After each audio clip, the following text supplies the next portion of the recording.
Un médecin récemment retraité de Haute-Savoie a dit à sa femme qu'il avait besoin d'une randonnée en solitaire pour traiter ce grand changement de vie et s'est dirigé vers le Mont Blanc.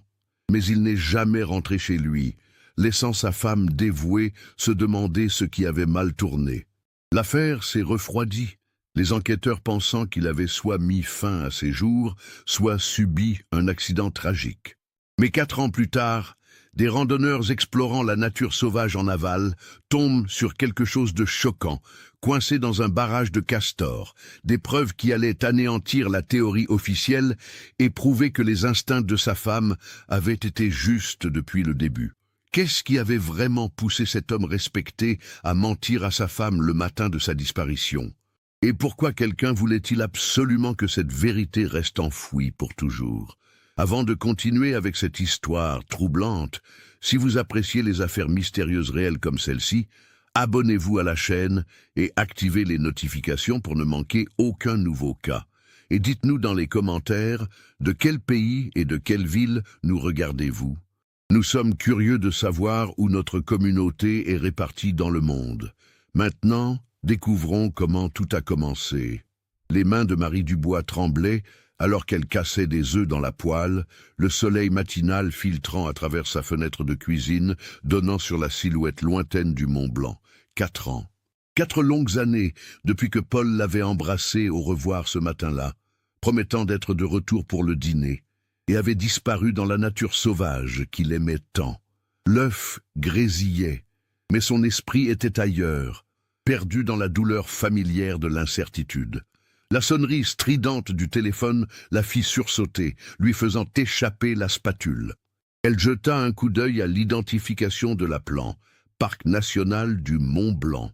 Son cœur se serra. Il n'avait pas appelé depuis plus de 2 ans. Madame Marie Dubois. La voix du garde était professionnelle mais douce. Ici, le garde Pierre Martineau du Parc national du Mont Blanc. Nous avons besoin que vous veniez au poste. Des randonneurs ont trouvé un sac à dos dans un barrage de castors hier, et nous l'avons retracé grâce au numéro de série du traceur GPS. Il appartient à votre mari, Paul. Les mots la frappèrent comme un coup physique. Elle agrippa le comptoir, ses jointures blanches. Un sac à dos, après tout ce temps? Oui, madame, pouvez-vous venir au poste des gardes? Nous avons quelques questions et la police est déjà là. L'esprit de Marie s'emballait alors qu'elle conduisait la route familière vers le poste des gardes, ses mains tremblant sur le volant. Chaque virage ramenait des souvenirs. C'était la route qu'ils avaient prise ensemble d'innombrables fois, Paul toujours excité par une nouvelle aventure, promettant toujours d'être prudent. Elle avait fait confiance à son expérience, à sa nature méthodique. Il avait fait de la randonnée sur ces sentiers pendant 30 ans. Le parking du poste des gardes contenait 2 voitures de police aux côtés des véhicules habituels du parc. L'estomac de Marie se retourna alors qu'elle franchissait les portes, l'odeur de pain et de vieux bois déclenchant encore plus de souvenirs.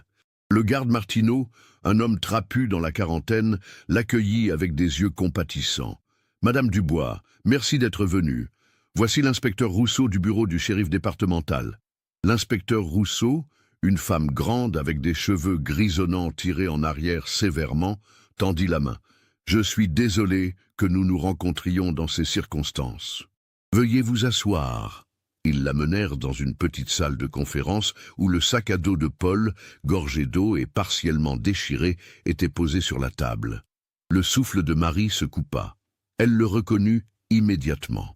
Le sac gris et bleu qu'elle lui avait offert pour son 60e anniversaire, complète avec le mousqueton rouge qu'il accrochait toujours sur le côté.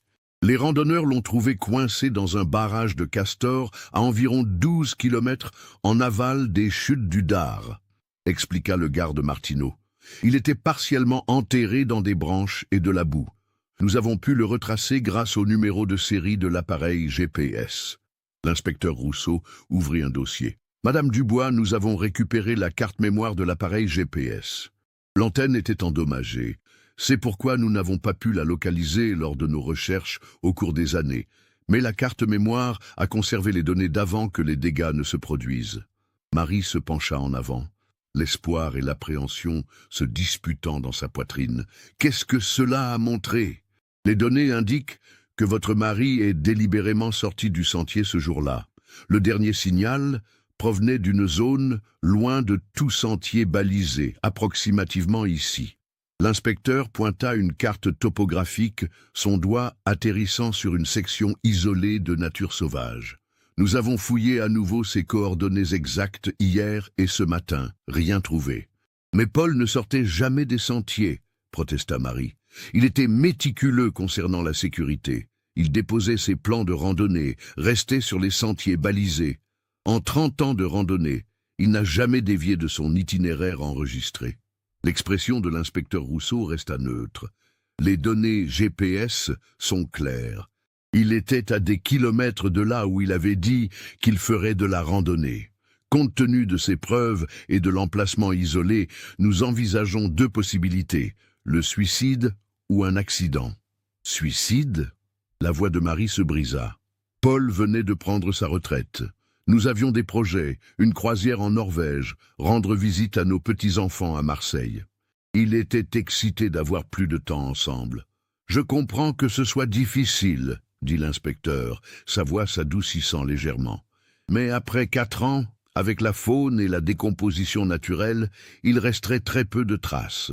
Nous ne rouvrirons pas l'affaire. La recherche de ces coordonnées n'a rien donné et franchement, nous ne pouvons rien faire de plus. » Marie sentit les murs se refermer sur elle. « Vous abandonnez, comme ça ? » ?»« Nous n'abandonnons pas, Madame Dubois. Nous sommes réalistes. Votre mari est sorti du sentier vers une zone dangereuse. Que ce soit intentionnellement ou par accident, le résultat est le même. L'affaire restera fermée. » À travers ses larmes, Marie examina le contenu du sac à dos avec le garde Martineau. Le permis médical de Paul était dans son étui en plastique, déformé mais lisible. Paul-Jacques Dubois, docteur en médecine. La photo montrait ses yeux bienveillants derrière des lunettes à monture métallique, ce sourire doux qui lui manquait désespérément. Son permis de randonnée datait du 15 octobre, il y a 4 ans, l'encre fanée mais lisible. Son téléphone, l'écran fissuré et rempli d'eau trouble, complètement détruit. « Ce qui est inhabituel », dit le garde Martineau tranquillement, jetant un coup d'œil à l'inspecteur qui était sorti pour prendre un appel. « C'est où nous avons trouvé cela. Le barrage de Castor est à des kilomètres en aval de tout sentier balisé. Pour que le sac finisse là, votre mari aurait dû être quelque part complètement en dehors de son itinéraire enregistré. Les modèles d'écoulement de l'eau suggèrent qu'il a voyagé sur une distance considérable. » Marie fixa les objets ruinés, son esprit refusant d'accepter ce qu'ils impliquaient. Paul restait toujours sur les sentiers planifiés. Il vérifiait les prévisions météorologiques 3 fois avant de partir. Il portait des batteries de secours, des fournitures d'urgence.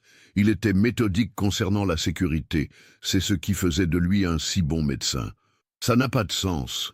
L'expression du garde était compatissante. Parfois, même les randonneurs expérimentés font des erreurs, Madame Dubois. Ou parfois les gens ne veulent pas être trouvés. Mais Marie savait mieux. Paul ne l'aurait jamais laissé seul comme ça. Pas après 40 ans de mariage. Pas après avoir promis qu'ils passeraient chaque jour de la retraite ensemble. Il avait compté les jours, les rayant sur le calendrier de son bureau avec un marqueur rouge, excité comme un enfant avant Noël. En quittant le poste, serrant un sac avec des photocopies des permis et un reçu pour le sac à dos, il le gardait comme preuve, bien que preuve de quoi, elle ne pouvait le dire. Marie se sentait plus perdue qu'elle ne l'avait été en 4 ans. Le verdict officiel était clair. Paul était sorti du sentier et avait rencontré soit un accident, soit une intention. Affaire classée. Mais rien de tout cela ne ressemblait à une fermeture. Marie s'assit dans sa voiture devant le poste de police pendant plusieurs minutes, agrippant le volant jusqu'à ce que ses jointures lui fassent mal. La matinée était passée d'un petit déjeuner de routine à une découverte bouleversante, et elle avait besoin de parler à quelqu'un qui connaissait Paul, qui comprenait quel genre d'homme il était. Ses anciens collègues méritaient de savoir pour le sac à dos. Le trajet vers l'Association médicale des Alpes l'emmena à travers le centre-ville, devant le café où Paul s'arrêtait chaque matin pour son café noir et son croissant aux amandes. Devant le parc où ils avaient célébré sa fête de retraite, ses collègues le surprenant avec un gâteau en forme de Mont Blanc. Les souvenirs étaient partout, incontournables. Le cabinet médical avait l'air différent maintenant. L'auvent bleu familier avait été remplacé par un gris moderne, l'enseigne mise à jour avec des lettres élégantes. Marie poussa les portes de verre dans une salle d'attente qu'elle reconnaissait à peine. Fini les fauteuils confortables et les couleurs chaudes sur lesquelles Paul avait insisté. Tout était maintenant blanc, austère et chrome. « Puis-je vous aider ?» La jeune réceptionniste leva les yeux de son ordinateur. Aucune reconnaissance dans ses yeux. « Je suis Marie Dubois. Mon mari, le docteur Paul Dubois, travaillait ici. J'ai besoin de parler à quelqu'un au sujet d'un développement. » Les sourcils parfaitement dessinés de la réceptionniste se froncèrent. « Je suis désolé, je ne reconnais pas ce nom. Je ne suis ici que depuis 18 mois. Pourrais-je parler au directeur du cabinet ?»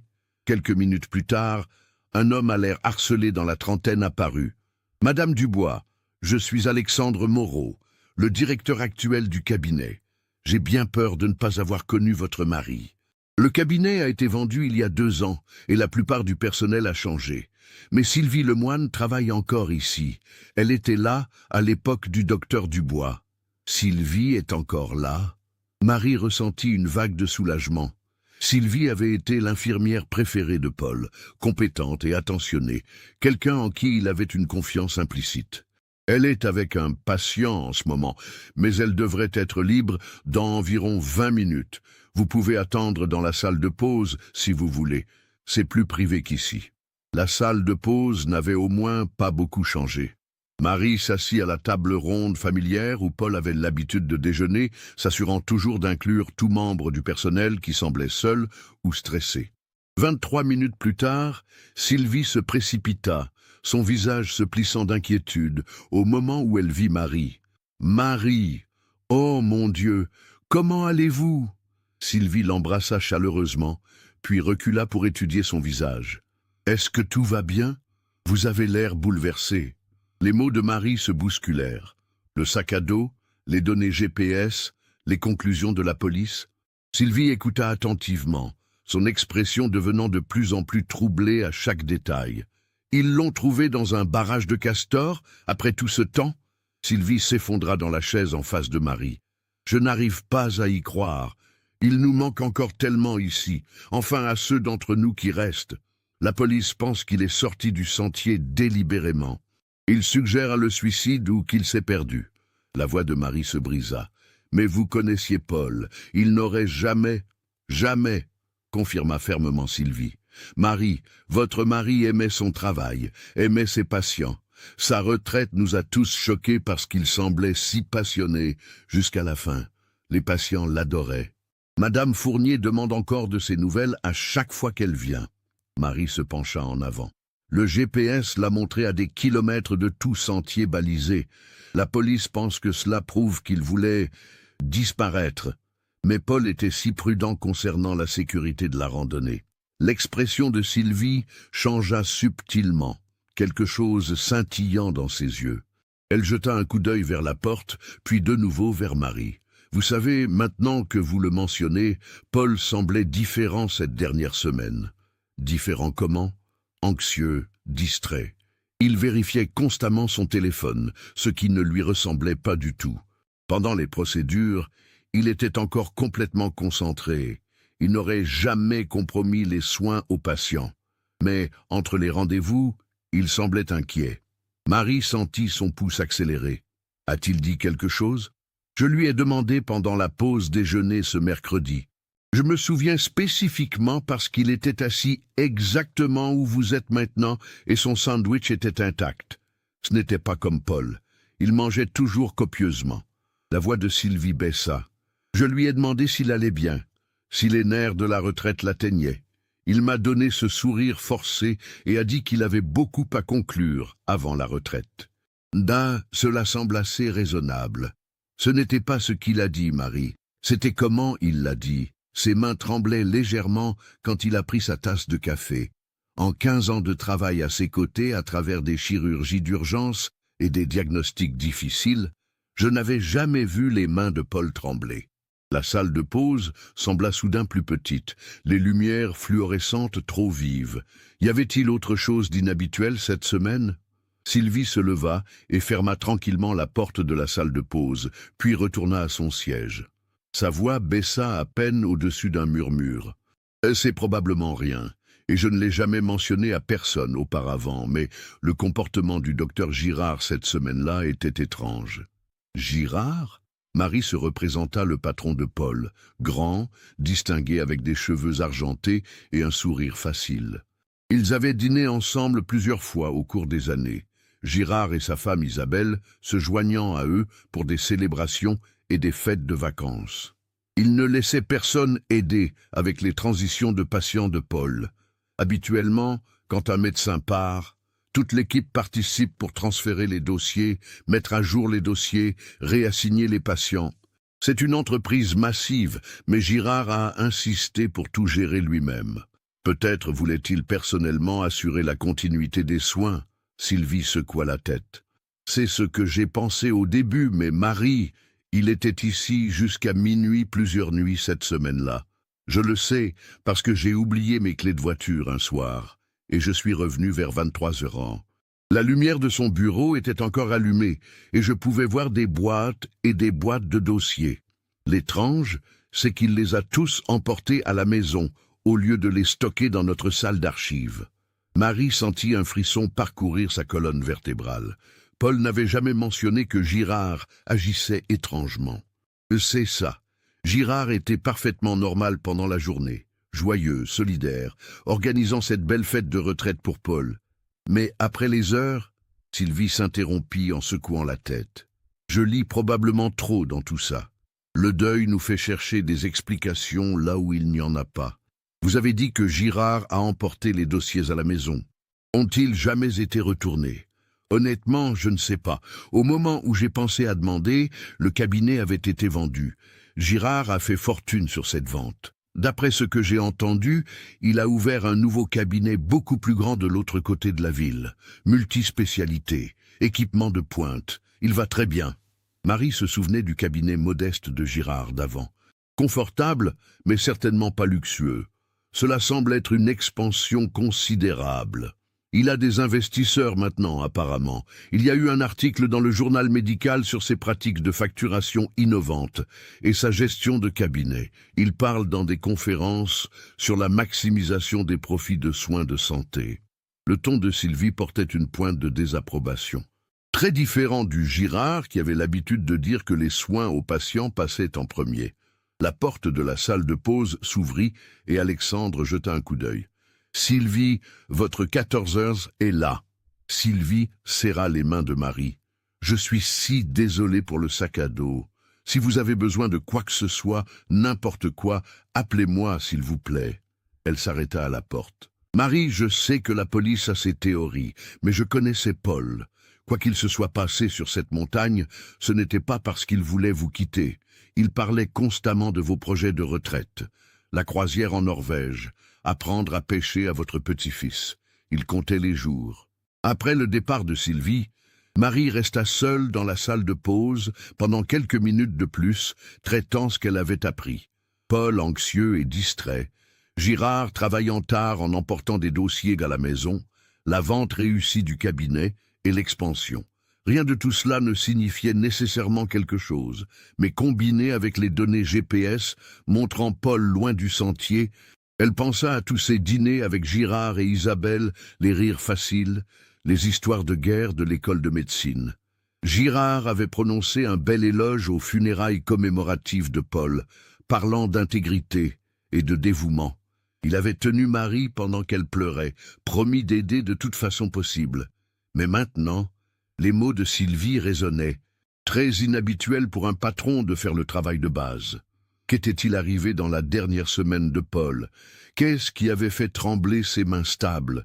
Les mains de Marie étaient poussiéreuses et son dos lui faisait mal à force de se pencher sur des boîtes, mais elle ne pouvait pas s'arrêter de chercher. L'unité de stockage sentait la naphtaline et le vieux papier. La lumière de l'après-midi s'inclinait à travers la petite fenêtre pour illuminer des particules de poussière qui dansaient. Après les révélations de Sylvie, elle avait besoin d'examiner les affaires de Paul avec des yeux neufs. Elle avait gardé tout de son bureau à domicile, chaque dossier, chaque carnet, chaque reçu. À l'époque, elle était trop affligée pour trier correctement, se contentant de tout emballer avec l'idée vague qu'un jour, elle serait assez forte pour l'affronter. Maintenant, 4 ans plus tard, ce jour était arrivé avec la force de la nécessité. Les 3 premières boîtes n'ont rien donné d'inhabituel. Journaux médicaux, cartes de remerciement de patients s'étalant sur des décennies, certificats de formation continue. Marie sourit à travers ses larmes devant un dessin au crayon d'un jeune patient soigneusement conservé dans une pochette plastique. Dr Paul est le meilleur. Dans la 4e boîte, coincée entre 2 épais journaux médicaux, elle le trouva. L'agenda en cuir de Paul de ces derniers mois. Son souffle se coupa. Il avait toujours été démodé concernant la planification, préférant le stylo et le papier au calendrier numérique. Elle tourna vers octobre, ses doigts tremblants alors qu'elle trouvait la semaine où il avait disparu. Lundi 12 octobre. Réunion du personnel 7h ans, chirurgie Dubois 9h ans, déjeuner avec Marie chez Antonio 12h ans, rendez-vous Mercier 14h ans, mardi 13 octobre, visite 6h30, clinique jusqu'à 17h, fête de retraite 18h. Mercredi 14 octobre, Laurent & Associés 14h. Révision dossier soirée. Jeudi 15 octobre, rendez-vous avec Girard, parking Sentier, 7h. Marie fixe à l'entrée son esprit tournoyant. Le 15 octobre, le jour où Paul avait disparu. Il lui avait dit qu'il faisait de la randonnée seul, qu'il avait besoin de temps pour réfléchir à la retraite, traiter le grand changement de vie. Elle se souvenait de ces mots exacts au petit déjeuner. « J'ai juste besoin d'une journée avec la montagne, Marie. Tu sais comme ça me centre. » Mais ici, dans son écriture soigneuse, était la preuve d'un rendez-vous planifié avec Girard au parking du Sentier à 7h, exactement quand Paul avait quitté la maison ce matin-là. Pourquoi lui avait-il menti? Elle retourna à l'entrée de mercredi. Laurent, un associé. Le nom semblait vaguement familier, mais elle ne pouvait pas le situer. Fouillant plus profondément dans la boîte, elle trouva un dossier Manila étiqueté « Reçu octobre » dans la main précise de Paul. À l'intérieur, attachés par un trombone, se trouvaient 3 reçus de Laurent & Associés. L'entête clarifiait ce que sa mémoire ne pouvait pas. Spécialiste du droit du travail, protégeant les droits des travailleurs depuis 1987. Droit du travail? Paul n'avait jamais mentionné de problème de travail nécessitant une consultation juridique. Le reçu montrait des consultations les 7 et 10 octobre, avec un 3e rendez-vous prévu pour le 16 octobre, le jour après sa disparition. Marie sortit son téléphone, reconnaissante que l'unité de stockage est une réception cellulaire décente. Le cabinet d'avocat répondit à la 2e sonnerie. « Laurent & Associés, comment puis-je vous diriger ? Ici Marie Dubois. Mon mari Paul Dubois était un client il y a 4 ans. J'appelle au sujet de quelques reçus que j'ai trouvés. Un moment, s'il vous plaît. » La musique d'attente était générique et apaisante. Puis, « Madame Dubois, je vous transfère à Camille Durand. Elle s'occupe de la conservation de nos dossiers. » Une autre attente, puis une voix féminine professionnelle. « Madame Dubois, je vois ici que le docteur Paul Dubois a eu des consultations avec Maître Laurent en octobre il y a 4 ans. Comment puis-je vous aider? J'essaie de comprendre pourquoi mon mari avait besoin d'un avocat spécialisé en droit du travail. Il n'a jamais mentionné de problème au travail. » Il y eut une pause. « Je suis limité dans ce que je peux partager en raison du privilège avocat-client, même à titre posthume. Cependant, je peux vous dire que la demande initiale du docteur Dubois concernait les protections des lanceurs d'alerte. » La bouche de Marie se dessécha. « Protection des lanceurs d'alerte. Oui, il a spécifiquement demandé des informations sur la protection contre les représailles et comment documenter correctement les preuves de problèmes sur le lieu de travail. Il était prévu pour un rendez-vous de suivi le 16 octobre, mais ne s'est jamais présenté. Maître Laurent a essayé d'appeler plusieurs fois. » La voix de la secrétaire s'adoucit. « Je me souviens quand nous avons appris sa disparition, Maître Laurent était très inquiet. Il a dit que le docteur Dubois semblait très préoccupé lors de leur dernière conversation. n'arrêtait pas de demander si sa famille serait protégée s'il révélait des informations. Protégée de quoi? Je suis désolé, je ne peux pas partager plus de détails, mais Madame Dubois, votre mari était très prudent dans son approche. Quoi qu'il ait affronté, il voulait le gérer correctement par les voies légales. Marie la remercia et raccrocha, son esprit tournoyant.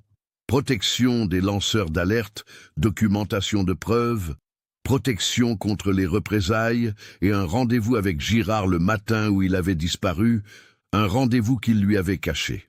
Elle chargea les boîtes les plus importantes dans sa voiture, y compris l'agenda et les reçus. Le trajet de retour sembla surréaliste.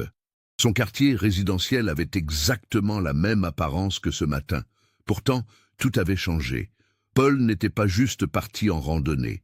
Il était allé rencontrer Girard au sujet de quelque chose d'assez sérieux pour nécessiter des conseils juridiques. En tournant dans sa rue, Marie remarqua immédiatement la Mercedes argentée dans son allée. La voiture du docteur Girard, elle reconnaîtrait cette plaque d'immatriculation personnalisée n'importe où. Meudec 1. Son pouls s'accéléra, alors qu'elle se garait derrière, voyant Girard debout près de sa porte d'entrée, parlant avec animation avec sa voisine, Madame Chen. Madame Chen l'aperçut en premier, agitant la main avec enthousiasme. « Marie! Je viens de dire au docteur Girard que vous étiez sortie. Il vous attend. » Girard se tourna, son sourire familier en place, mais Marie remarqua quelque chose qu'elle n'avait jamais vu auparavant. Une crispation autour de ses yeux, une tension dans ses épaules. Il portait un costume coûteux comme toujours, mais sa cravate était légèrement de travers, inhabituelle pour l'homme habituellement impeccable. « Marie, » dit-il chaleureusement en s'approchant de sa voiture, « j'ai entendu parler du sac à dos. La police m'a contacté ce matin pour m'informer, m'a posé quelques questions de routine puisque j'étais l'employeur de Paul. Je voulais vérifier comment vous gériez cette nouvelle. » Marie sortit lentement de sa voiture, très consciente des boîtes visibles dans son siège arrière. « C'est gentil de votre part, Jacques. Ça a été une matinée difficile. » Madame Chen, ne voulant jamais manquer une occasion de commérage, intervint. « J'ai dit au docteur Girard que vous étiez allé à votre unité de stockage. Du nettoyage de printemps, j'ai supposé, bien que nous soyons en octobre. » Elle rit de sa propre observation. Marie le vit alors, l'éclat de quelque chose dans les yeux de Girard quand Madame Chen mentionna l'unité de stockage. Son sourire resta, mais il vacilla pendant un instant, comme une ampoule qui clignote brièvement. « Unité de stockage ?» demanda Girard d'un ton désinvolte, mais sa voix portait une edge que Marie n'avait jamais entendue auparavant. « Je trie de vieilles choses. Juste quelques affaires de Paul, » répondit prudemment Marie. « La police qui a rendu son sac à dos m'a donné envie de me reconnecter avec sa mémoire. » Girard hocha la tête avec sympathie, mais son regard continuait de se porter vers sa voiture. « bien sûr, le deuil nous prend tous différemment. Avez-vous trouvé quelque chose d'intéressant ? Parfois, passer en revue de vieilles choses peut apporter un réconfort inattendu ou des surprises. » La question semblait chargée, lourde de sous-entendus que Marie ne pouvait pas tout à fait saisir. Madame Chen semblait inconsciente, bavardant sur les affaires de son propre mari décédé, mais Girard n'écoutait pas. Son attention était fixée sur Marie avec une intensité qui la mettait mal à l'aise. « Juste des souvenirs, » dit Marie. « Si vous voulez bien m'excuser, Jacques, ça a été une longue journée. » « Bien sûr. » Girard s'écarta, mais pas avant d'ajouter « Si vous avez besoin de quoi que ce soit, Marie, n'importe quoi, appelez-moi s'il vous plaît. Paul était très important pour moi. Je détesterais que son héritage soit terni par des malentendus. » Le mot resta suspendu dans l'air entre eux. « Malentendu. » Marie força un sourire, hocha la tête et marcha vers sa porte d'entrée sur des jambes tremblantes. Elle pouvait sentir les yeux de Girard sur son dos, pouvait le sentir cataloguer les boîtes dans sa voiture. Ce n'est qu'après être entrée, la porte verrouillée derrière elle, qu'elle se permit de s'appuyer contre le mur et de prendre une respiration tremblante. L'apparition de Girard, sitôt après que la police l'ait contacté, semblait être plus qu'une coïncidence. Son intérêt pour ce qu'elle avait trouvé dans le stockage, la façon dont son masque avait glissé quand Madame Chen avait mentionné où elle était allée, et ce commentaire d'adieu sur l'héritage de Paul et les malentendus. Marie jeta un coup d'œil par sa fenêtre avant. Girard était toujours là, maintenant de retour à sa voiture, mais ne partait pas. Téléphone portable pressé contre son oreille. Sa main libre gesticulait brusquement alors qu'il parlait, rien comme le médecin calme et posé qu'elle avait connu pendant 15 ans, ou qu'elle pensait avoir connu. L'agenda était dans son sac à main, cette seule entrée brûlant dans son esprit. Rendez-vous avec Girard, parking Sentier, 7h. Qu'est-ce que Paul avait découvert qui nécessitait une protection de lanceur d'alerte? Qu'est-ce qu'il avait prévu de dire à Girard ce matin-là? Et pourquoi Girard était-il si intéressé par ce qu'elle aurait pu trouver dans le stockage? Marie avait à peine eu le temps de s'installer à l'intérieur quand la sonnette retentit. À travers le Judas, elle vit Girard encore sur son pas de porte, son expression réarrangée en une de préoccupation douce. Elle envisagea de ne pas répondre, mais quelque chose lui dit que cela ne ferait que le rendre plus persistant. Elle ouvrit la porte à moitié. « Marie, je suis désolé de vous déranger encore, » dit Girard, sa voix douce et solennelle.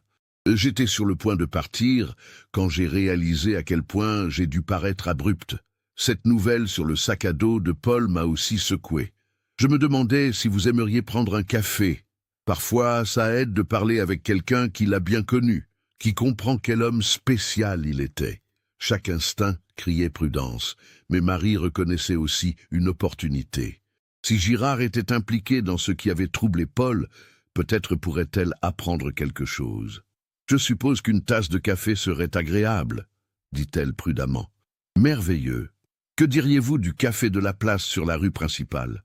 Je me souviens que Paul mentionnait que c'était votre endroit préféré. Ça me va. Je vous retrouve là-bas dans 15 minutes. »« Je peux nous conduire ?» offrit rapidement Girard. « Pas la peine de prendre 2 voitures. »« Non, je conduirai moi-même, » dit fermement Marie. « J'ai des courses à faire après. » Quelque chose scintilla dans les yeux de Girard, mais il hocha la tête. « Bien sûr, je vous verrai là-bas. » Marie ferma la porte et sortit immédiatement son téléphone, envoyant un texto à sa sœur Hélène. « Rencontre Dr Girard au café de la place, rue principale. Si tu n'as pas de nouvelles dans 2 heures, appelle police. » Elle fit une pause, puis ajouta « Je ne plaisante pas. » La réponse d'Hélène fut immédiate. « Qu'est-ce qui se passe? Tu vas bien? Expliquerai plus tard. Garde juste un œil sur l'heure. » Le trajet vers le café de la place ne prit que 10 minutes, mais Marie utilisa chacune d'elles pour calmer ses nerfs.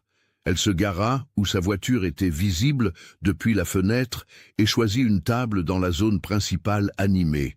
Pas le coin douillet que Girard suggéra. « Vous vous souvenez ?» dit Marie alors que Girard revenait avec leur boisson. Un café au lait à la vanille pour elle, un café noir pour lui. « Paul parlait constamment de vous, » dit Girard en s'installant sur sa chaise. « Café au lait à la vanille, randonnée au lever du soleil, les matchs de petite ligue de votre petit-fils. Il vous était dévoué. » Les mots auraient dû être réconfortants, mais quelque chose dans le ton de Girard les faisait paraître comme une sonde, testant ses défenses. Marie prit une gorgée de son café et attendit. « Cela doit être si difficile, » continua Girard. « Ne pas savoir pendant 4 ans et maintenant cette découverte. Avez-vous eu le temps de traiter tout cela? »« Je gère, » dit prudemment Marie. Girard se pencha en avant, son expression compatissante. Passer en revue les affaires de Paul doit être émotionnel. Tous ces souvenirs stockés. Avez-vous trouvé beaucoup dans le stockage? Parfois, les gens gardent des choses qu'ils ne mentionnent jamais à leur conjoint. Des documents de travail, par exemple. Voilà. Marie garda son visage neutre. Surtout des journaux médicaux et des cartes de remerciement de patients. Paul gardait chaque dessin qu'un enfant lui avait jamais donné. Comme c'est typique de lui, sourit Girard. Mais ses doigts avaient commencé un tapotement rythmique contre la table.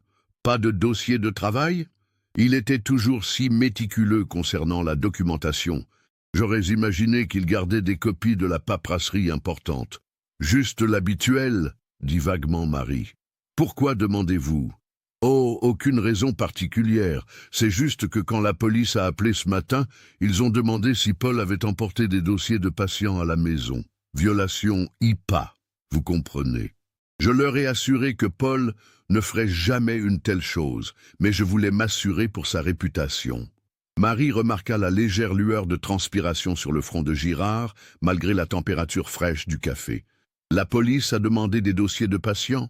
Question standard, j'en suis sûr. Le tapotement de doigts de Girard s'accéléra. Ils ont aussi demandé son état d'esprit ces dernières semaines. Je leur ai dit ce que j'avais observé, bien sûr. Avez-vous trouvé des écrits personnels? Des journaux? Parfois les gens qui contemplent des changements majeurs de vie écrivent des choses. Paul n'était pas vraiment du genre à tenir un journal, dit Marie en regardant la mâchoire de Girard se crisper presque imperceptiblement. Et les carnets de rendez-vous, il portait toujours cet agenda en cuir. L'intérêt de Girard pour un intérêt désinvolte échouait. Sa voix avait développé une edge. Marie prit une décision. En fait, j'ai trouvé son agenda. Les doigts de Girard s'arrêtèrent de tapoter. Oh, oui, c'était intéressant de regarder sa dernière semaine, tous ses rendez-vous pour conclure sa pratique. Elle fit une pause, observant attentivement le visage de Girard.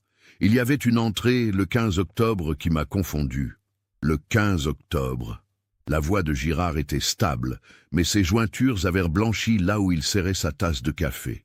Il avait écrit « Rendez-vous avec Girard, parking Sentier Setreuse ». Mais il m'avait dit qu'il faisait de la randonnée seul ce matin-là. La transformation sur le visage de Girard fut instantanée et complète. Le masque de préoccupation se brisa, remplacé par quelque chose que Marie n'avait jamais vu auparavant, du calcul mélangé à de la panique à peine contrôlée. « Oh ça !» dit Girard, son rire forcé et creux. « Pauvre Paul, il était si confus ce matin-là. En fait, il m'a appelé vers 6h30 semblant agité. Il était inquiet de son état mental, a dit que la retraite le frappait plus durement que prévu. J'ai essayé de le dissuader de faire de la randonnée, suggéré que nous nous rencontrions pour discuter de ses préoccupations. Mais il a insisté qu'il avait besoin de temps seul sur la montagne. Marie le fixa. Cet homme qu'elle avait connu pendant 15 ans, le regardant construire des mensonges aussi facilement qu'il respirait. « Paul vous a appelé ?»« Oui, très tôt. Patricia peut confirmer. Le téléphone nous a réveillés tous les deux. Il semblait mal, parlant de pression, de choses qu'il ne pouvait pas gérer. Je lui ai offert de le rencontrer pour l'aider, mais il est devenu presque paranoïaque. A dit qu'il avait besoin de réfléchir. » Girard se pencha en avant, sa voix baissant à un ton confidentiel. « Marie, je ne voulais pas vous charger avec cela, mais Paul montrait des signes de dépression pendant des semaines. La transition de retraite était dévastatrice pour lui. »« Dépression ?» Marie entendit sa propre voix, aiguë d'incrédulité. Paul était excité par la retraite. Il avait des plans, des voyages tracés. Parfois, les gens cachent leurs vrais sentiments, même à ceux qui leur sont les plus proches, interrompit doucement Girard. En tant que médecin, il aurait su comment masquer les symptômes.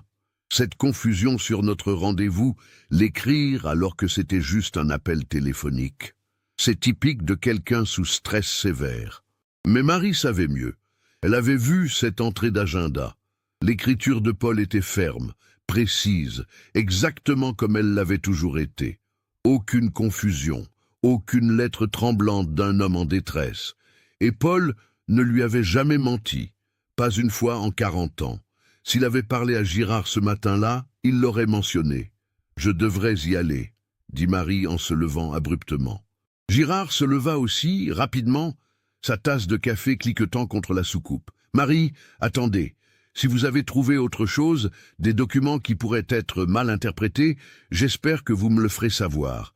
Pour Paul, pour sa réputation, la réputation de Paul n'a pas besoin d'être protégée, dit froidement Marie.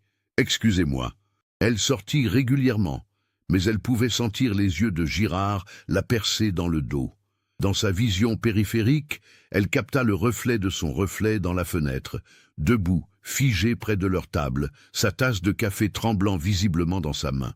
L'homme qui avait prononcé l'éloge de Paul, qui avait loué son intégrité et son dévouement, qui avait promis de l'aider à traverser son deuil. Cet homme était parti. À sa place se tenait quelqu'un que Marie ne reconnaissait pas, Quelqu'un dont l'histoire soigneusement construite sur l'état mental de Paul était si évidemment fausse qu'elle lui donnait la nausée. Paul n'avait pas été déprimé. Il n'avait pas été confus. Il avait eu un rendez-vous avec Girard ce matin-là, et Girard était désespéré de cacher pourquoi. Les mains de Marie tremblaient alors qu'elle poussait la porte des toilettes.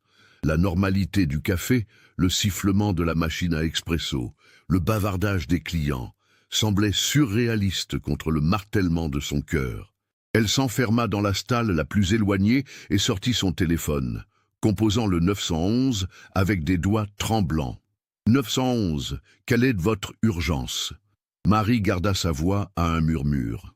Je suis au café de la place rue principale. Je suis avec quelqu'un qui, je crois, pourrait être dangereux. Envoyez quelqu'un, s'il vous plaît. Madame, êtes-vous en danger immédiat? Je ne sais pas. Peut-être. Son nom est Dr Jacques Girard. Il pose des questions sur mon mari décédé et il agit de manière erratique. J'ai peur. Nous allons envoyer une unité pour vérifier. Pouvez-vous rester en sécurité où vous êtes? Je dois retourner dehors, où il deviendra suspicieux. Dépêchez-vous, s'il vous plaît. Marie termina l'appel et prit plusieurs respirations profondes, essayant de se composer. Elle éclaboussa de l'eau froide sur son visage, pratiqua une expression neutre dans le miroir et ressortit avec ce qu'elle espérait ressembler à du calme.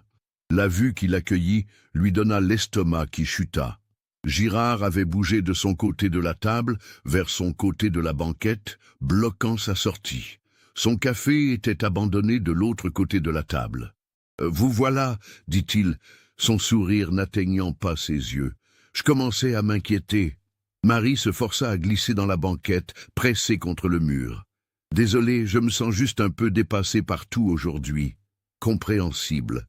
Le ton de Girard avait changé, la fausse sympathie remplacée par quelque chose de plus dur. « Vous savez, je suis passé devant votre maison ce matin en allant à l'hôpital tôt vers 6 heures. J'ai remarqué que vous aviez des boîtes près du bord de trottoir. Nettoyage de printemps en octobre ?» La bouche de Marie se dessécha. Il n'y avait eu aucune boîte près de son trottoir. « Je ne me mentez pas, Marie. » Les mots sortirent nets, tranchant à travers l'ambiance du café. « Je vous ai vu charger des boîtes dans votre voiture à l'unité de stockage.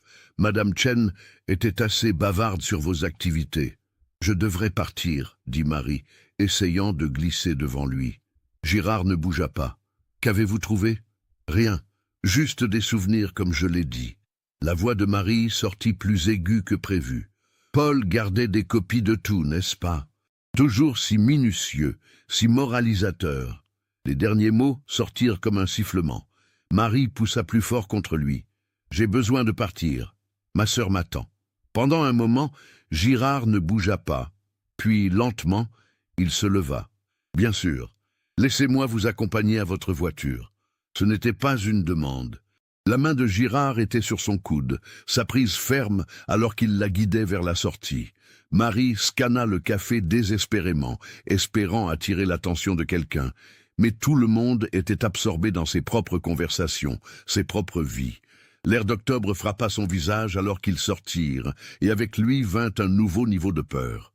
Le parking était presque vide, sa voiture garée dans le coin éloigné où elle avait pensé qu'elle serait visible depuis la fenêtre. Maintenant, cette distance semblait être des kilomètres. Où sont-ils? La voix de Girard avait perdu toute prétence d'amabilité. Où sont quoi? Sa prise se resserra douloureusement. Les documents, les dossiers, quoi que Paul ait gardé. Je sais qu'il a fait des copies. Je ne sais pas de quoi vous parlez.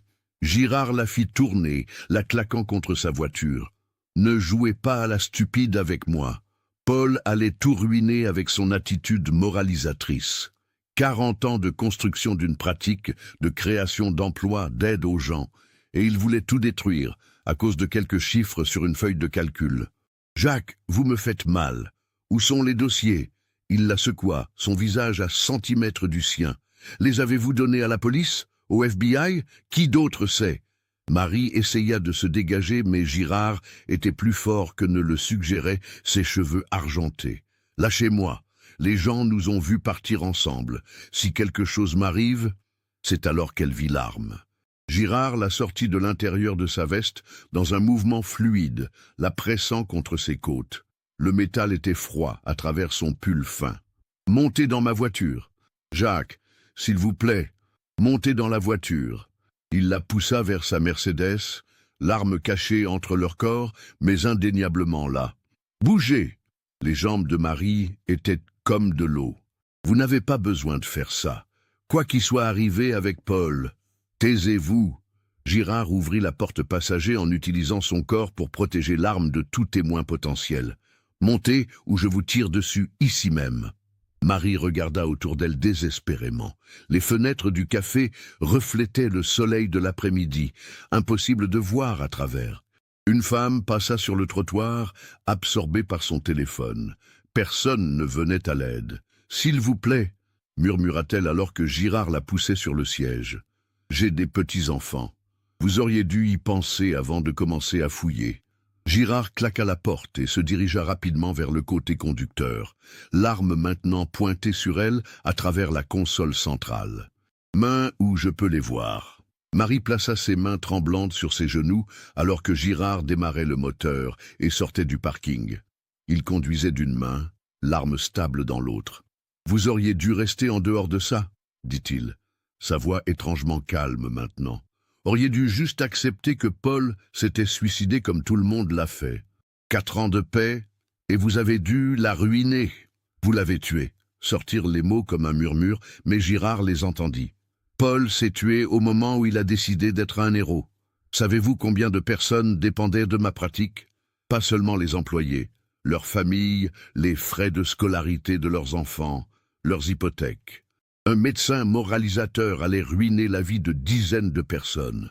Marie commença à pleurer, les larmes coulant sur son visage alors que Girard conduisait plus vite, quittant le quartier commercial.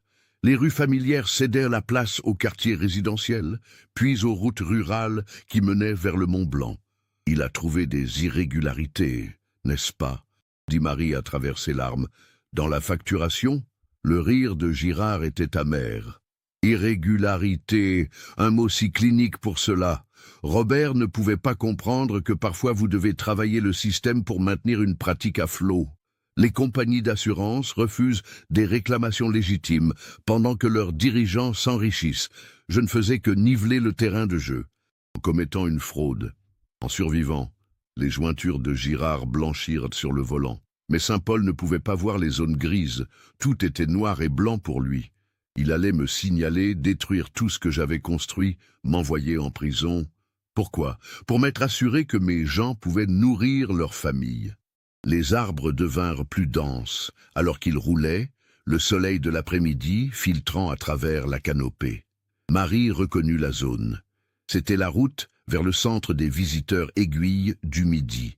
Le même itinéraire que Paul aurait pris ce matin d'octobre. « Où m'emmenez-vous? Où pensez-vous » Girard tourna sur un chemin de terre, la Mercedes cahotant sur les racines et les rochers.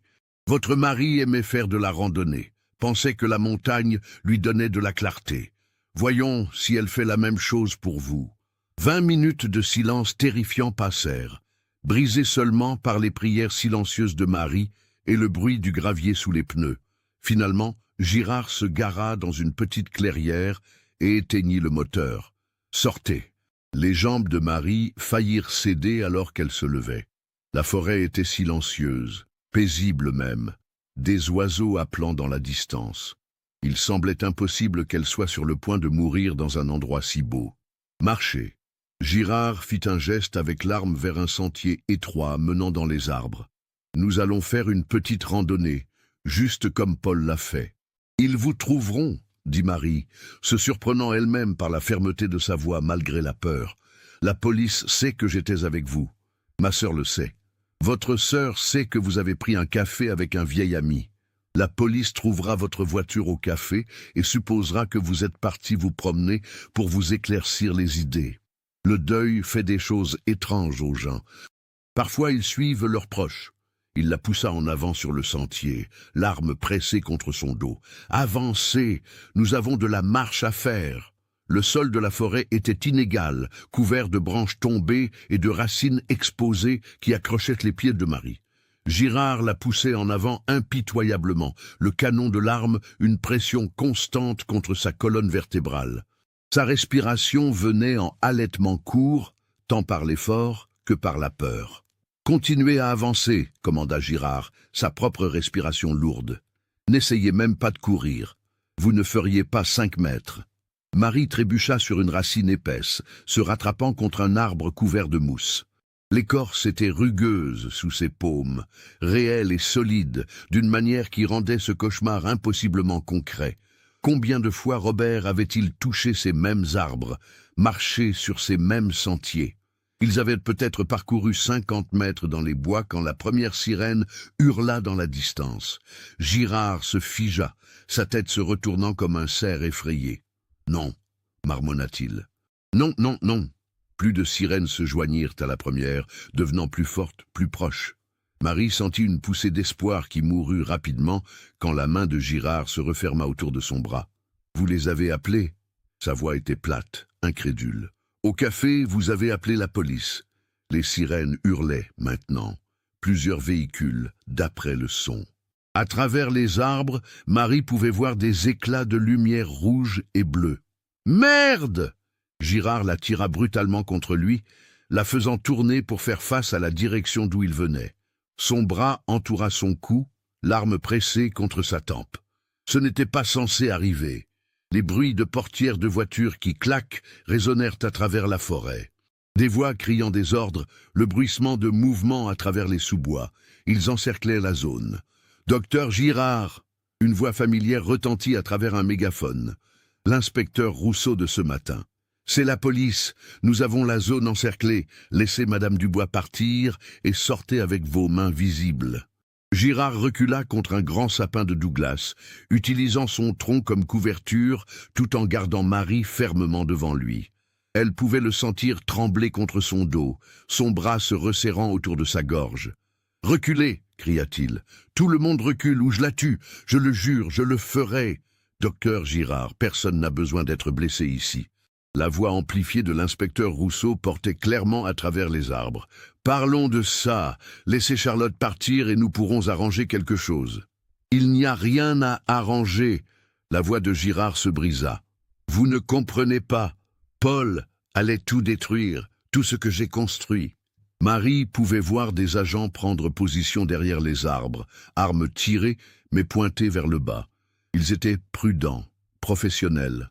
Un agent plus jeune en équipement tactique se déplaçait lentement, plus près de la gauche, utilisant les sous-bois comme couverture. « Restez où vous êtes !» Girard balança l'arme vers le mouvement, puis la remit contre la tête de Marie. « Je suis sérieux, tout le monde reste où il est !» L'impasse s'étira des minutes, semblant être des heures. La sueur dégoulinait du visage de Girard sur le cou de Marie. Elle pouvait sentir tout son corps trembler maintenant, l'arme vacillant contre sa tempe. « Ce n'était pas censé arriver, » continua-t-il à marmonner. « Paul aurait dû juste prendre l'argent. Vous saviez ça ? De l'argent. J'en ai offert assez pour voyager, profiter de la retraite. Mais non, il devait être noble, devait être juste. Docteur Girard !» Une nouvelle voix appela, masculine, calme, professionnelle. « Je suis l'agent David Muller, négociateur. Puis-je parler? M'aider à comprendre ce qui s'est passé? » « Ce qui s'est passé ?» Girard rit amèrement. « Ce qui s'est passé, c'est qu'un médecin moralisateur a décidé qu'il était juge et jury. 15 ans d'amitié ne signifiaient rien pour lui. Rien. » Marie sentit la prise de Girard changer, son agitation grandissant. L'arme bougea de sa tempe pour faire signe à la police, puis revint. Ses mouvements devenaient erratiques, imprévisibles. Il avait des preuves, continua Girard, presque délirant maintenant. Des copies de tout. Factures, dossiers, relevés bancaires. Si prudent, si minutieux, juste comme toujours. A dit qu'il allait au FBI cet après-midi-là si je ne me rendais pas. L'agent Muller fit un petit pas en avant, mains visibles et vides. « Parlons de ça, docteur. Je suis sûr qu'il y a... » « Ne vous approchez pas. » La voix de Girard monta presque à un cri. La panique avait complètement pris le dessus maintenant. Marie sentit la prise de Girard changer, son cœur battant la chamade contre son dos, sa respiration irrégulière. Muller fit un autre petit pas. C'était trop. Girard fit un bruit quelque part entre un sanglot et un grognement, levant l'arme et l'abattant durement contre le côté de la tête de Marie. La douleur explosa à travers son crâne, des lumières blanches dansant à travers sa vision. Elle cria, ses genoux se dérobant, et soudain elle tombait. Au moment où Marie s'effondra, le bouclier humain de Girard disparut. Il regarda sa forme affaissée, puis le cercle d'agents qui se refermait, et prit une décision désespérée. Il se tourna et courut, s'écrasant à travers les sous-bois plus profondément dans la forêt. Il fit peut-être 20 mètres. 2 agents en équipement tactique jaillirent de la dissimulation, frappant Girard des 2 côtés. Ils descendirent dans un enchevêtrement de membres, Girard se débattant sauvagement mais désespérément surpassé. En quelques secondes, il l'avait eu face contre terre dans les aiguilles de pin, bras tirés derrière le dos. « Arrêtez de résister !» commanda un agent alors qu'il le menottait. Mais Girard continuait à se débattre, continuait à délirer. « Vous ne comprenez pas, Paul a tout détruit, ma pratique, ma réputation, ma vie, il a tout détruit avec sa moralité. 40 ans de travail partis, parce qu'un homme ne pouvait pas s'occuper de ses propres affaires. » Marie tenait sa main contre sa tête qui saignait, le monde tournant alors que les ambulanciers se précipitaient vers elle. Elle pouvait entendre Girard encore crier alors qu'il le relevait. « Il n'écoutait pas !» criait Girard. « Je l'ai supplié. Lui ai offert de l'argent, lui ai offert n'importe quoi, mais il devait être le héros, devait sauver le monde. Eh bien, où est-ce que ça l'a mené? Où est-ce que ça l'a mené ?» Les ambulanciers étaient doux, professionnels, vérifiant les pupilles de Marie et pressant une gaze contre l'entaille sur son cuir chevelu. « Vous allez bien vous en sortir, » assura l'un d'eux. « Juste une méchante coupure. Nous allons vous faire examiner à l'hôpital. » À travers ses larmes et sa douleur, Marie regarda alors qu'il traînait Girard, encore délirant sur Paul, sur l'argent, sur tout étant détruit.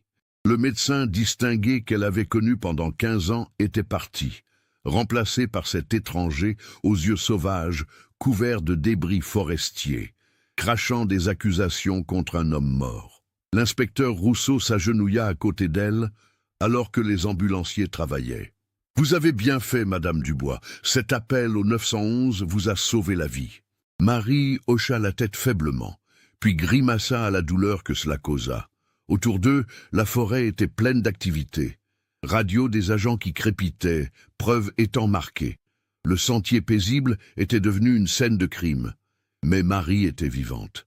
Contrairement à Paul, elle sortirait de ces bois. La pensée apporta de nouvelles larmes, mais aussi une satisfaction sombre. Girard avait échoué.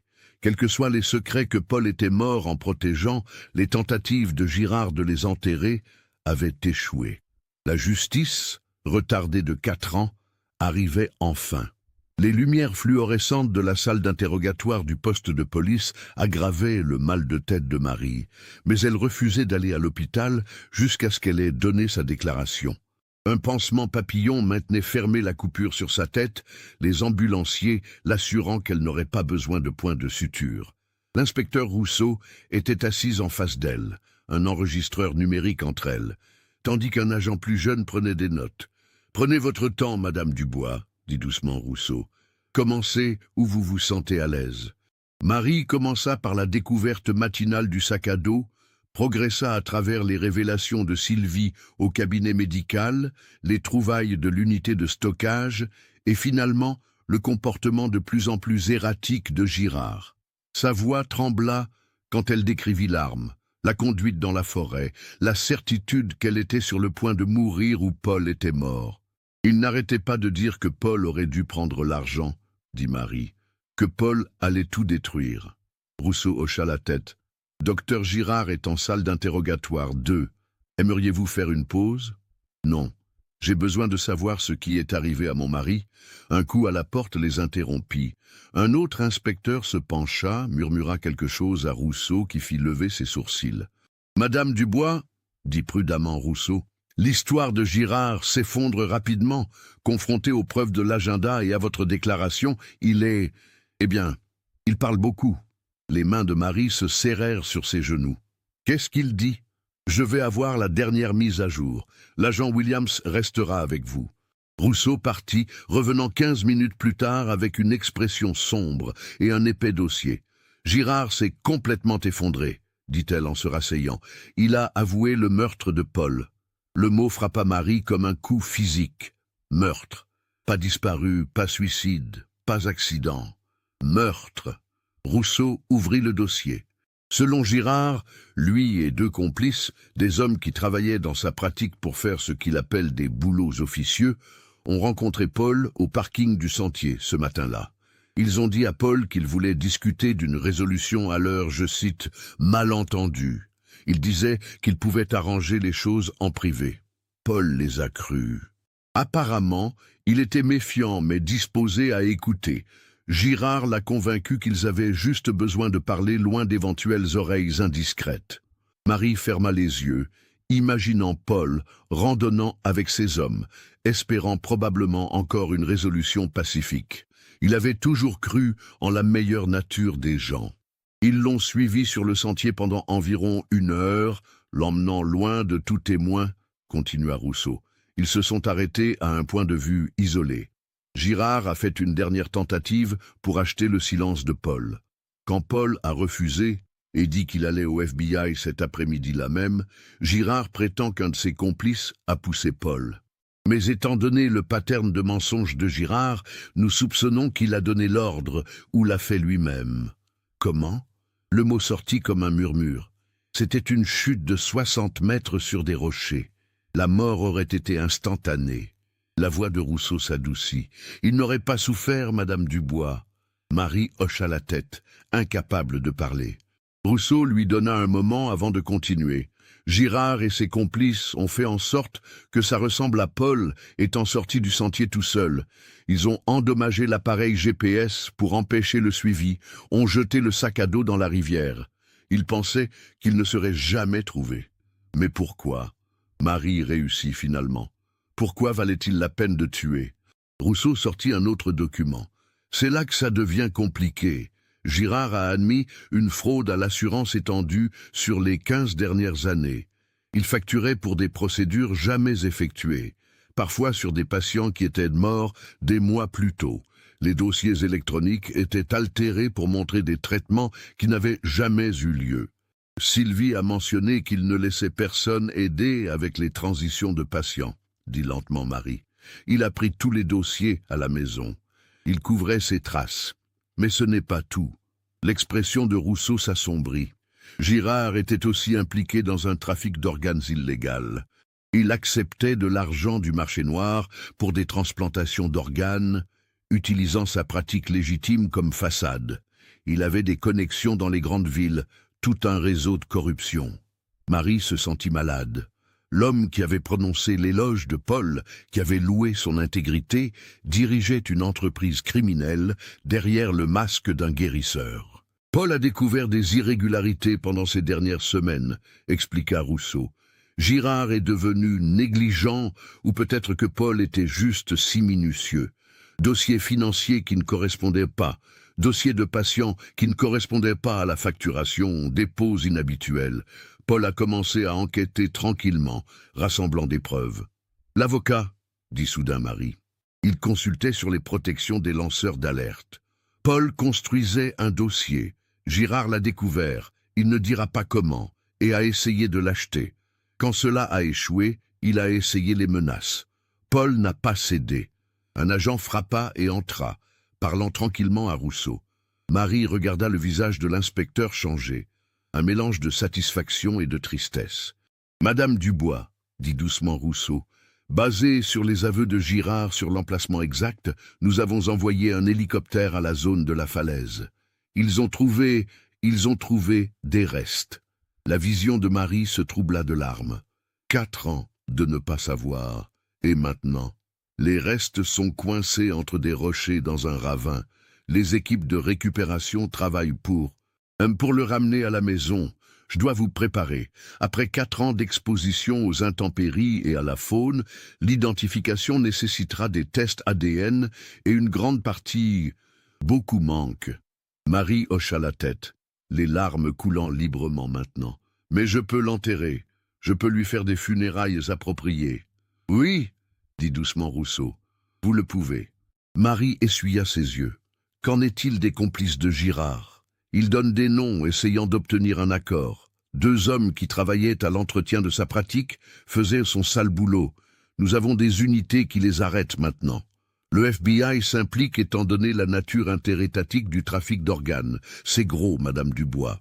Votre mari a découvert quelque chose qui va au-delà d'un seul médecin corrompu. Marie pensa à la dernière semaine de Paul, les mains tremblantes que Sylvie avait remarquées, les visites secrètes chez l'avocat, le poids de la connaissance qu'il avait portée seul. Il savait qu'il pourrait le tuer, dit tranquillement Marie. C'est pourquoi il ne m'a pas parlé du rendez-vous. Il me protégeait. Votre mari était un homme courageux, dit Rousseau. Il aurait pu prendre l'argent, détourner le regard. Au lieu de cela, il a choisi de faire ce qui était juste. Il l'a toujours fait, murmura Marie. C'est qui il était. Plus tard, alors que Marie signait sa déclaration, elle pensa aux 2 hommes qu'elle avait perdus ce jour-là. Le mari qui était mort il y a 4 ans en essayant d'arrêter un monstre et l'illusion de l'ami qu'elle pensait connaître. Girard avait été assis à leur table de dîner, avait ri aux blagues de Paul, avait joué le rôle de médecin respecté tout en dirigeant un empire criminel qui détruisait des vies, mais Paul avait vu à travers le masque. Et même en sachant que le coup pourrait être sa vie, il s'était dressé contre la corruption, il avait rassemblé des preuves, consulté des avocats, s'était préparé à faire tomber Girard correctement, légalement. Il était mort sur la montagne qu'il aimait, poussé par des hommes en qui il avait fait confiance, mais il était mort avec son intégrité intacte. Marie quitta le poste de police alors que le soleil se couchait, peignant le Mont Blanc dans des tons de rose et d'or. Quelque part sur cette montagne, les équipes de récupération ramenaient Paul à la maison. Le non-savoir était fini. Les questions avaient des réponses. Ses larmes venaient fraîches, mais mélangées au chagrin était la fierté. Paul était mort en héros, même si personne, sauf elle, ne le saurait jamais. Il avait sacrifié sa vie pour arrêter un mal qui avait pourri derrière le masque d'un guérisseur. Elle conduisit lentement à la maison, planifiant déjà les funérailles que Paul méritait. Un enterrement approprié avec tous les honneurs, avec la vérité de son courage enfin connue. Girard ferait face à la justice. Ses complices seraient attrapés. Le réseau serait démantelé. Et Paul reposerait enfin en paix. Sa bataille finale, gagnée. 6 mois plus tard, Marie se tenait devant la nouvelle pierre tombale dans le cimetière d'Annecy. Le granit poli reflétait le soleil printanier, les mots gravés nets et clairs. Dr Paul-Jacques Dubois, Marie, médecin, héros, il a choisi le courage quand le silence aurait été plus sûr. Le procès de Jacques Girard s'était ouvert au tribunal de grande instance de Chambéry en mars et avait fait sensation dans toute la France. L'accusé, âgé de 67 ans, comparaissait pour meurtre avec préméditation et pour la direction d'un réseau criminel qui avait opéré pendant plus de 15 ans. L'audience la plus marquante avait été celle où Marie avait témoigné. Face aux juges, aux avocats et aux journalistes, elle avait raconté avec une dignité bouleversante ses 4 années de recherche solitaire, sa découverte finale de la vérité et l'homme courageux que Paul avait été. « Mon mari savait les risques », avait-elle déclaré d'une voix ferme malgré l'émotion. Il aurait pu accepter l'argent, fermer les yeux, profiter tranquillement de sa retraite. Mais il ne pouvait pas vivre en sachant que des patients étaient exploités, que des familles désespérées étaient escroquées par ceux censés les soigner. Girard, confronté aux preuves accablantes et aux témoignages des familles des victimes, n'avait jamais montré le moindre repentir. Jusqu'au bout, il avait maintenu que ses actes étaient justifiés par des nécessités économiques. « J'ai sauvé ma pratique de la faillite », avait-il répété lors de sa dernière déclaration. « J'ai protégé les emplois de dizaines de personnes. » Paul Dubois voulait détruire tout cela pour satisfaire sa conscience. Cette attitude avait provoqué l'indignation générale et conforté l'accusation dans sa demande de réclusion criminelle à perpétuité. Le verdict avait été rendu le 15 octobre, exactement 4 ans et 6 mois après la mort de Paul, coupable de meurtre avec préméditation, de fraude à l'assurance aggravée et de participation à un réseau de trafic d'organes, condamné à la prison à vie sans possibilité de libération conditionnelle. Ses deux complices, Éric Mortel et Fabien Leclerc, avaient été condamnés respectivement à 25 et 20 ans de prison pour complicité de meurtre. L'enquête avait révélé l'ampleur épouvantable du réseau dirigé par Girard. Les perquisitions dans ses propriétés avaient mis au jour des dossiers détaillant 15 ans d'escroquerie systématique. Fausse facturation pour plus de 2 millions d'euros, participation à un trafic d'organes qui s'étendait jusqu'en Suisse et en Italie, corruption de personnel hospitalier. 23 autres médecins et administrateurs hospitaliers avaient été arrêtés dans 6 départements français. Le démantèlement complet du réseau avait pris 8 mois et impliqué Europol. Marie avait utilisé l'indemnisation versée par les assurances pour créer la fondation Paul Dubois, dédiée à la protection des lanceurs d'alerte dans le domaine médical et à l'aide aux familles de personnes disparues. L'association comptait maintenant plus de 500 membres à travers l'Europe. Ce matin-là, au cimetière, Marie n'était pas seule. Sylvie était venue, ainsi que d'anciens patients de Paul, des membres de la fondation, et même l'inspecteur Rousseau, qui était devenu une amie au fil des mois. « Il serait fier de ce que vous avez accompli », dit Sylvie, en déposant un bouquet de lys blanc sur la tombe. « Paul a toujours dit que la vérité finit par triompher », répondit Marie. « Il a juste fallu plus de temps que prévu. » Un jeune homme s'approcha timidement du groupe. Marie le reconnut. Thomas Girard, le fils de Jacques, âgé de 32 ans, chirurgien à Lyon. Il avait témoigné contre son père au procès, révélant des éléments troublants sur l'éducation qu'il avait reçue. « Madame Dubois, dit-il d'une voix émue, je voulais vous remercier. Sans votre courage, sans votre refus d'abandonner, mon père continuerait à détruire des vies. Le docteur Paul est mort en héros. Je veux que vous sachiez que sa mémoire m'inspire chaque jour dans ma pratique. » Marie lui serra la main avec chaleur. Paul aurait été touché de vous entendre dire cela. Il croyait que la médecine était une vocation sacrée. Alors que le groupe se dispersait, Marie resta seule quelques minutes devant la tombe. Le printemps renaissait autour d'elle, bourgeons sur les arbres, premiers crocus dans l'herbe.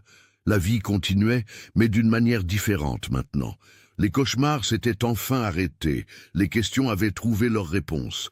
Paul reposait en paix, sa bataille finale gagnée. « Tu peux être tranquille maintenant, mon amour, » murmura-t-elle. « Justice a été rendue, ton sacrifice n'a pas été vain. » Un vent doux souffla à travers le cimetière, faisant danser les feuilles nouvelles.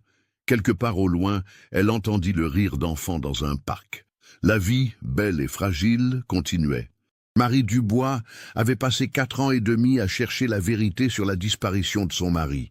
Elle avait trouvé bien plus, la preuve que l'amour peut survivre à toutes les épreuves, que la détermination peut triompher de la corruption, et qu'il n'est jamais trop tard pour que la justice l'emporte. L'histoire de Paul et Marie Dubois était devenue un symbole en France.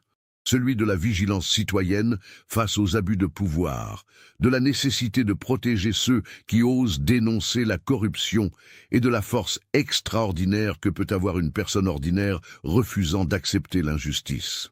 Car c'est en gardant vivante la mémoire de ces tragédies que nous pouvons espérer qu'elles ne se reproduisent jamais. Ce cas nous montre comment la détermination d'une seule personne peut faire triompher la vérité contre tous les silences complices. Marie Dubois n'était qu'une veuve ordinaire, mais son refus d'accepter les explications officielles a permis de démanteler un réseau criminel qui opérait depuis des années.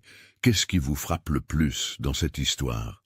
Auriez-vous eu le courage de Marie face à tant d'obstacles?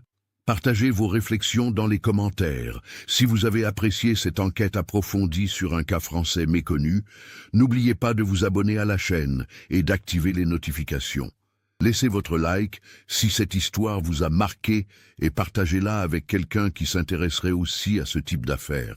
Car c'est en racontant ces histoires vraies que nous gardons vivante la mémoire de ceux qui ont tout sacrifié pour que la justice triomphe.